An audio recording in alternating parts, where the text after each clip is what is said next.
হীরার ধার কেমনে হইবি পার দারে গিয়া কত জোয়ান মরে পাগলা দারে গিয়া কত জোয়ান মরে পাগল বন্ধু রসুলের নাম রাখিল অন্তরে আসলে নবীজির নাম মুর্শিদের নাম রাখিল অন্তরে পাগল বন্ধু নবীজির নাম রাখিল অন্তরে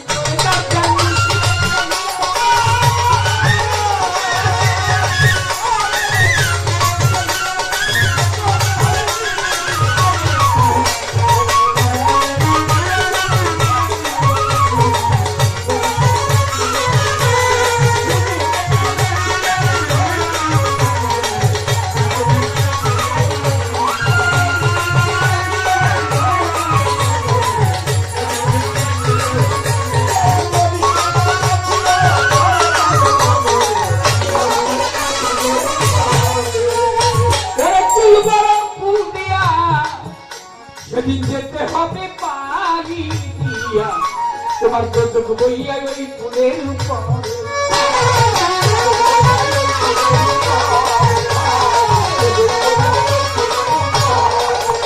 কোথায় রয়েছে ফেরেশতা ছাড়া ওই তো চোখ দিচ্ছে পাহারা কোথায় রয়েছে ফেরেশতা ছাড়া ওই তো চোখ দিচ্ছে পাহারা পাপি তাপি পাইলে কাঁদে গাড়ি শেখায় পাপি তাপি পাইলে কাঁদে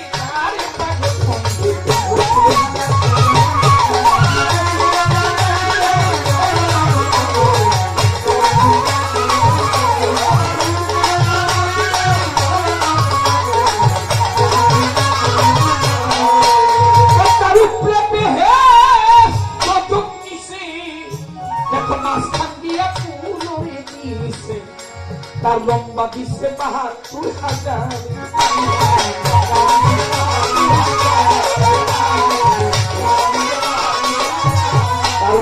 ৭২,০০০ দোজক নিছে দেখো মাঝখান দিয়া ফুলরে দিছে তার লম্বা দিচ্ছে ৭২,০০০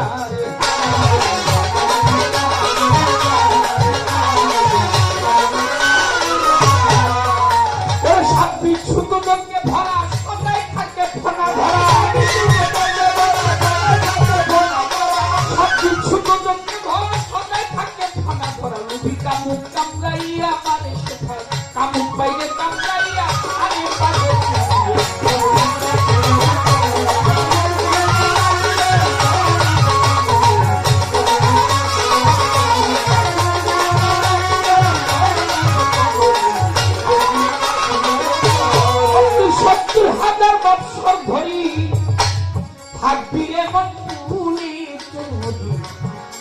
তোর ভয়ে পরাণ কাঁপতে ধরে ধরে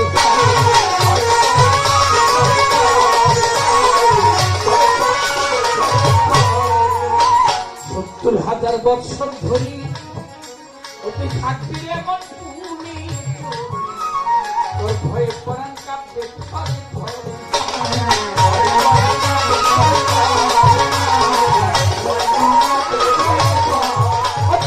দয়াল নাম কি সত্য থাকি আধার ঘরে চলবে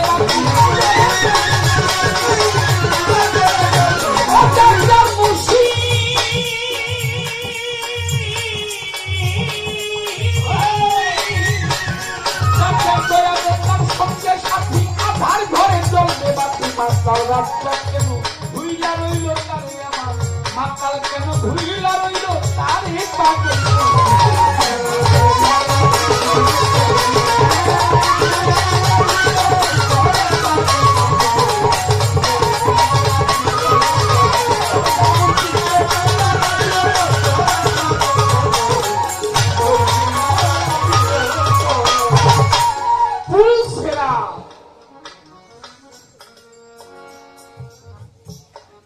শব্দের অর্থ বন্ধ সেতু সেরা শব্দের অর্থ হচ্ছে চরিত্র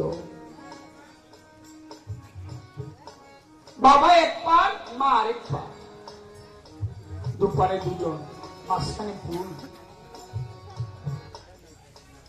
বাবার পিতৃ মস্তক থেকে আমি মায়ের গর্ভে গিয়েছি যে রাস্তায় গিয়েছিলাম সলা হয় ২৭ দিন অন্তর অন্তর কিন্তু আমি যখন মায়ের গর্ভে প্রবেশ করেছিলাম তখন বন্ধ হয়ে গেছে সেটা আমার শরীরের মধ্যে কানেকশন করে দিয়েছে পঞ্চম মাস থেকে আসতে লাগলো, হাতে রূপ হয়েছে, রূপ হয়ে আস্তে আস্তে মাথা হলো, পা হলো, মাথা নিচের দিকে চলে গেছে, পা উপরের দিকে আছে, ঝুলেছিলাম। প্রভুর কাছে বলতেছিলাম, আল্লাহ তুমি আমাকে জঠর যন্ত্রণা থেকে মুক্তি দাও, আমি তুমি ভিন্ন অন্য নাম নিব নাই আমার বদনের উপরে।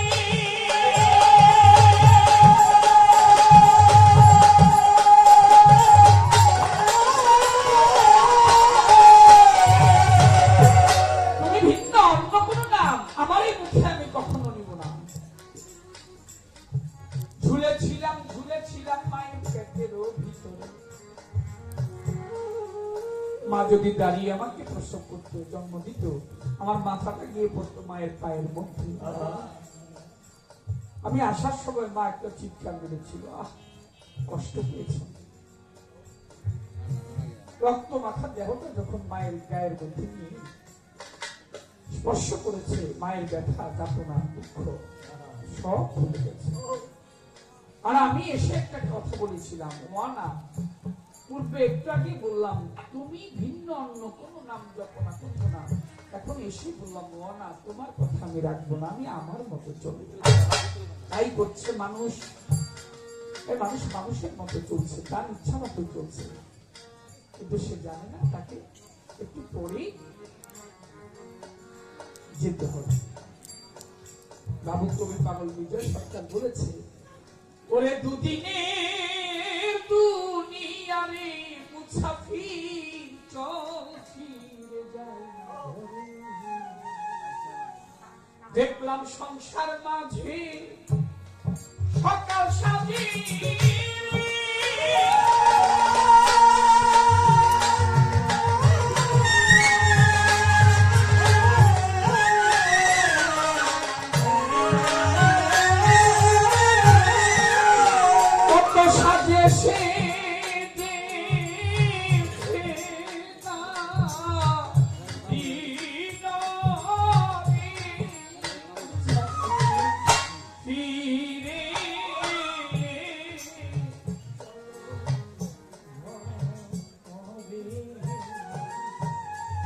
দুদিনের দুনিয়ারে মুসাফির ফিরে চল যাই ঘরে। আসার পালা শেষ হয়ে গেছে আমাদের সবাই, এখন যাবার পালা। আসার সিরিয়াল আছে, বড় ভাই আগে আসে, মেজো ভাই, তারপর ছোট ভাই। যাওয়ার কোনো নির্ধারিত সময় নেই, তবে অলিয়া প্রিয় প্রিয় মসজিদ যারা তারা জানে যাওয়াটা যেন সুন্দর হয়, কখন যেতে হবে। যাক, এই মায়ের গর্ভে আমি ছিলাম, এটা হাসপাতালের মাঠের থেকে কম না। একটা মানুষ আর একটা মানুষের পেটের ভিতরে ছিল, জানাতে বিষয় না। ওইটুকু ভাবলেই তো আপনি সব হারা হয়ে যাবেন। আপনি এক ফোঁটা পানি ছিলেন, প্রতিরণের মাধ্যমে সেই পানি মা নিয়ে একটা মানুষ বানিয়ে দুনিয়া ঢেলে দিয়েছে। সাধারণ বিষয়, এই মানুষটা আরেকটা মানুষের পেটে ওটাও কম। আবার এক হাসরের মাঠে বিচার করবে আমার আল্লাহ, জাল্লা জাল্লা বিচার করবে। হেদুল কাহার নামটি ধরে থাকিবে না দয়া মায়া মমতা এই বান্দার প্রতি। তারপরে যদি কোন সাথে কারোর সাথে থাকে তার প্রীতি, হ্যাঁ সবার জন্য না। আল্লাহ বলছে আমার দক্ষিণ পাশের লোক যারা তারা বিনা হিসাবে জান্নাত বসেছে। আমার দক্ষিণ পাশের লোক যারা তারা বিনা হিসাবে জান্নাত বাসী। দক্ষিণ পাশের বলতে বুঝায় যারা আল্লাহ মনোনীত, যারা আল্লাহ দলের লোক, তার তো একটা পরিষদ আছে, তার তো কিছু লোক আছে, ওই লোকগুলার হিসাব কিতাবের প্রয়োজন ধার ধারে, তারা বিনা হিসাবে জান্নাতে। আল্লাহ পাক কোরআন শরীফের সূরা ফাতিহা, ফাতিহার নিচে শানে নজুল লেখা আছে, ওখানে পড়ে দেখবেন 4 প্রকারের লোক একেবারে হিসাব ছাড়াই জান্নাত বসে। এক নম্বরে নবীগণ, নবীরা মাসুমের নেই, নবীগণ তাদের কোনো হিসাবের প্রয়োজন নাই, বিনা হিসাবে জান্নাতে যাবে। দ্বিতীয় নম্বরে হচ্ছে সালেহগণ, ওলিয়া উলিয়া যারা জগতের উপরে, যারা ওর প্রেমে মজবুর হয়ে সবকিছু ত্যাগ করে দিয়েছে, তারা সালেহগণ। তৃতীয় নম্বরে হচ্ছে শহীদগণ, যারা ধর্ম যুদ্ধ করে, যারা মানবতার যুদ্ধ করে, দেশের জন্য যুদ্ধ করে প্রাণ দিয়েছে, মাতৃভূমির জন্য প্রাণ দিয়েছে, বিনা হিসাবে জান্নাত শহীদ। চতুর্থ নম্বর লোক হচ্ছে সিদ্দিকগণ। সিদ্দিকারা যারা আল্লাহকে বিশ্বাস করেছে। তবে নজরুল বলেছে, আল্লাহকে যার পূর্ণ ঈমান কোথা সে মুসলমান। সিদ্দিকদের কোনো বিচার লাগবে না। এই 4 প্রকার লোক পড়ে দেখবে, শানে নজরুল লেখা আছে সূরা ফাতিহার প্রথম সূরার নিচে উদ্ঘাটিকা। ফাতিহা শব্দের অর্থ হলো উদ্ঘাটিকা, উদ্বোধন করেছে এটা দিয়ে। ওর নিচেই লেখা আছে শানে নজরুল 4 প্রকার লোকের বিচারের প্রয়োজন, বিনা হিসাবে জান্নাত। তাহলে হাসরের মাঠে অনেক বিষয় আছে যা জানা দরকার। সত্য বলা যাবে না ভাই শাহ আলম সরকার। কিয়ামত নিয়ে এবার আমি তার জিজ্ঞেস করতে চাই। এবার মুখটারে কইরা রাখছে যেমন একটা আস্ত খোদাই।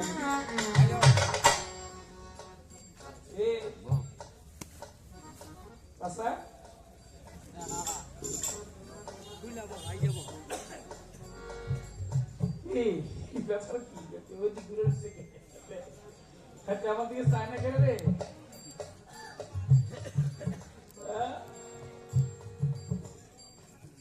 এইবার প্রশ্ন আমার, কিয়ামত ধরে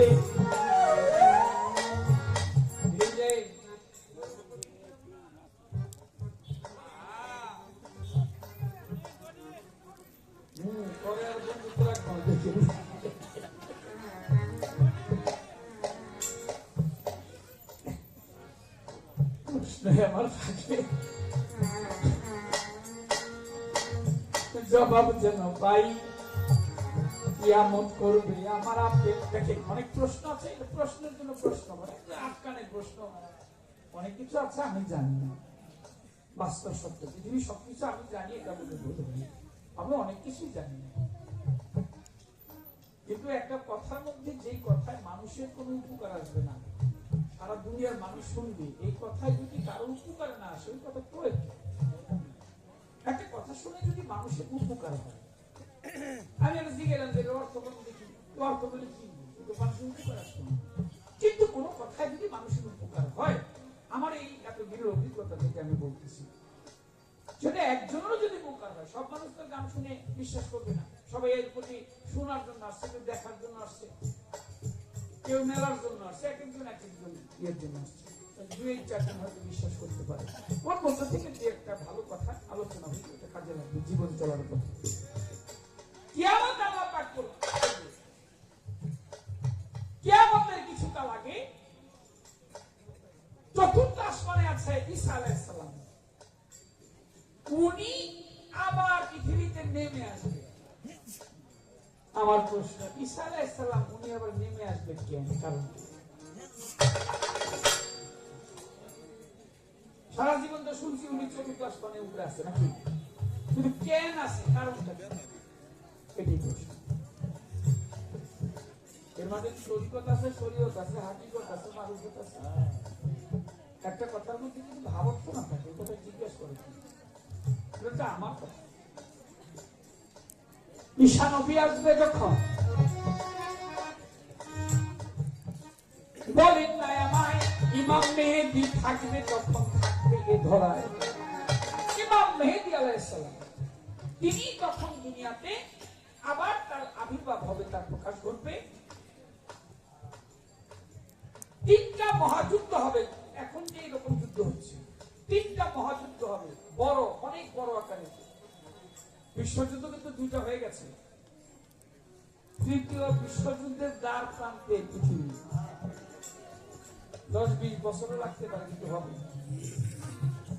যাদের ক্ষমতার বাহাদুরিতে দেখাইতেছে দেখাবি। এই 3য় বিশ্বযুদ্ধ অর্থাৎ পৃথিবীর যুদ্ধের আগে 3টা মহাযুদ্ধের মধ্যে মুসলমান প্রথমবার হেরে যাবে, দ্বিতীয়বার হেরে যাবে, তৃতীয়বার ইনশাআল্লাহ তাদের জয় হবে।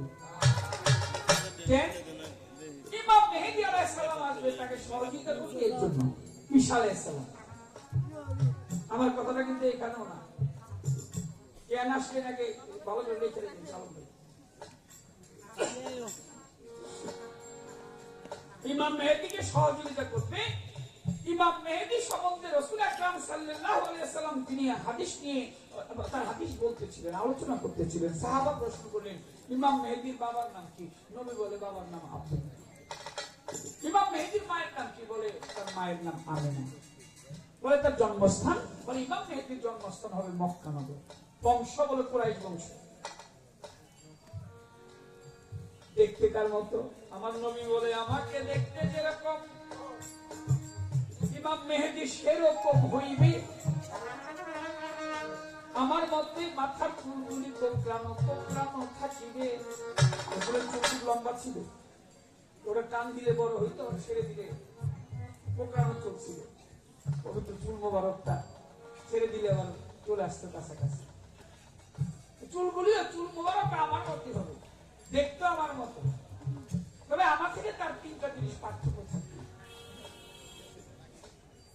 কি? কথা বলার সময় সে একটু টুকরায় কথা বলবে, জানতে থাপড়ায় কথা বলবে আর এরকম থাপড় দিবে, থাপড়া করবে। আর তার মোহর নবর থাকবে না। সাহাবা বলে উঠলেন, ইয়া রাসূলুল্লাহ, মক্কা নগর তার জন্ম, তার বাবার নাম আব্দুল্লাহ, মায়ের নাম আমেনা। সাহাবারও জানতে চেয়েছে মুহাম্মদ মাহদী শব্দের অর্থটা কি? নবী বললেন যে মাহদী শব্দের অর্থ হলো মুহাম্মদ শব্দের ধাতু হইতে মাহদী শব্দের উৎপত্তি। এটা সুবহানাল্লাহ বলেন না? সুবহানাল্লাহ। মুহাম্মদ শব্দের ধাতু হইতে মাহদী শব্দের উৎপত্তি। সাহাবা একদিন বলে উঠছে, ইয়া রাসূলুল্লাহ, তাহলে কি আপনি আবার আসবেন? আমার প্রশ্ন, রাসূল কি বলছিল তখন?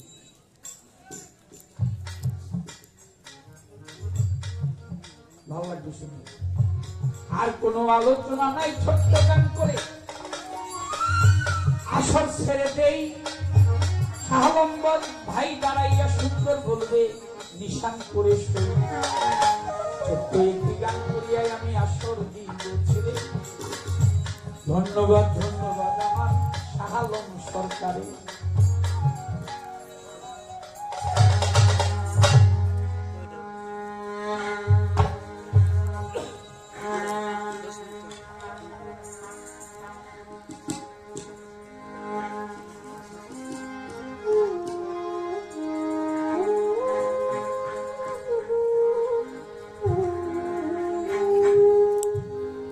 পার হতে যারা সাথে এসেছিল তারা চলে গেছে যে যার আপন দেশে।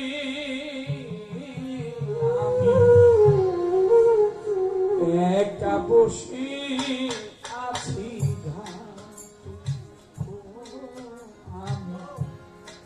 একা বসে আছি ও পার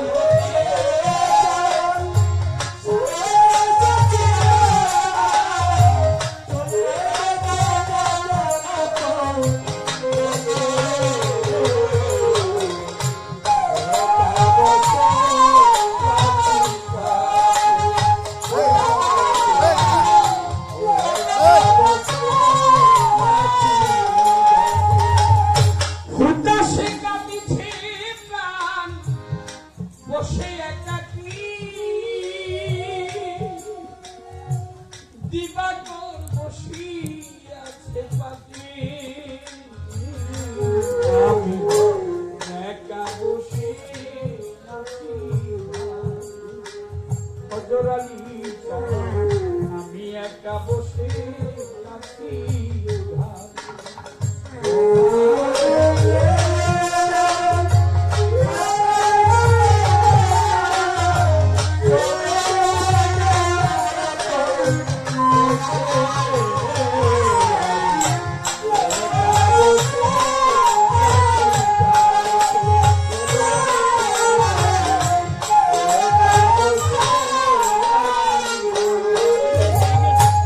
অচেনা পথিক পাই না খুঁজে কোথা হতে এসেছি পাই না বুঝে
বাউলের মঞ্চে কত কত গান গেয়েছি আশার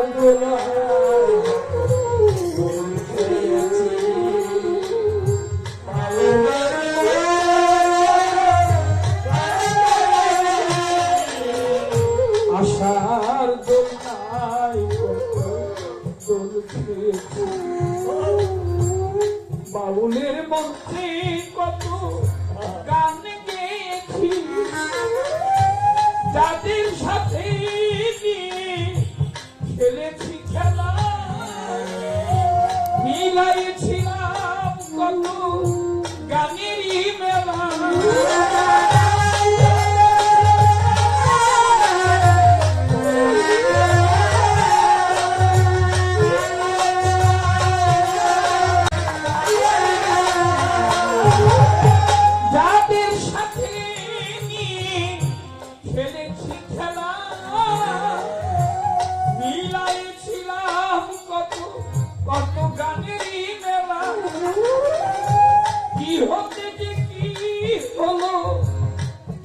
কোথায় চলে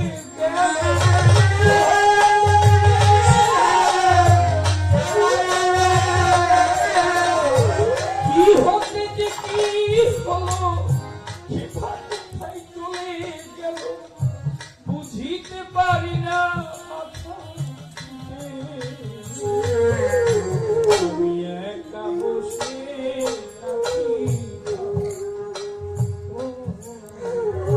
আমি একা বসে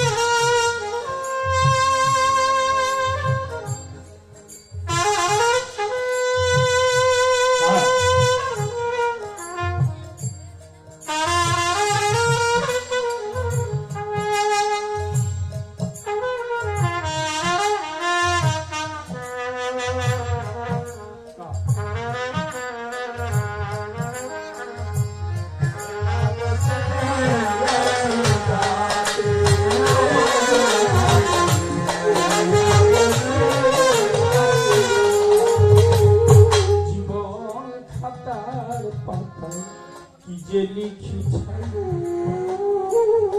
কিছু তার মুছে গেছে, কিছু মনে নাই।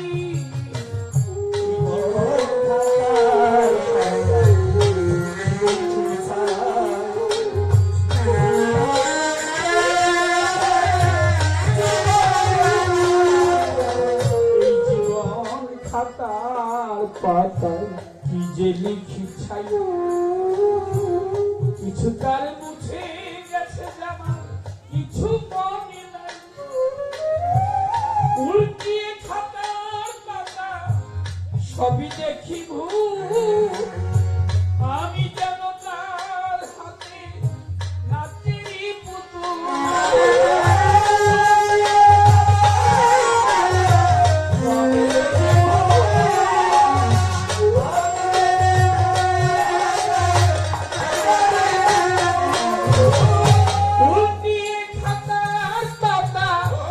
সবই